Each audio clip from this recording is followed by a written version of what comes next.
টেবিলের উপরে জুতো উঠায় আস্তে আস্তে, একটু পরে তোর মাথায় জুতো উঠায় আসতো।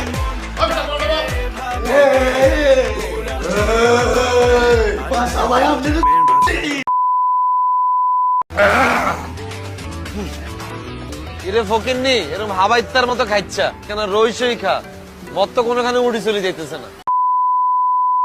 আমি একজন সুপ্রিম কোর্টের আইনজীবী হিসেবে আমি মনে করছি এগুলো আসলে বন্ধ হওয়া উচিত। এই গাইস, হাউ আর ইউ? সবাই ভালো আছেন তো? একটা বিষয় নিয়ে একটু কথা বলতে চাইছিলাম, সেটা কি জানেন? একটা জিনিস দেখা যায় ইদানিং যে ব্যাচেলার পয়েন্ট একটা নাটক হয়, কিচ্ছু না, শুধু মদ খায়, মদ খাওয়া কীভাবে খায়, নাচানাচি করা এরা দেখায়, আর জায়গা বিক্রি করা। এখনকার সমাজে ওরা কী শিখাইতেছে? এগুলা মদ খাওয়া আর জায়গা বিক্রি করা ব্যাচেলাররা, এগুলা আসলে কিন্তু বর্তমান সমাজের যে তরুণ প্রজন্ম এদের এফেক্ট হয়। তো এগুলো না করে ভালো নাটক করেন, ভালো কিছু করেন, তরুণ সমাজের শিখান। একই জিনিস ঘুরা ফিরা, ডেটিং করতে আইব, মদ খাইব, জায়গা বিক্রি করবো, এছাড়া আর কী আছে এখানে? ভালো কিছু দেখান, ভালো কিছু শিখান মানুষরে। বাংলাদেশটা ধ্বংস করে দিয়েন না, বুঝছেন?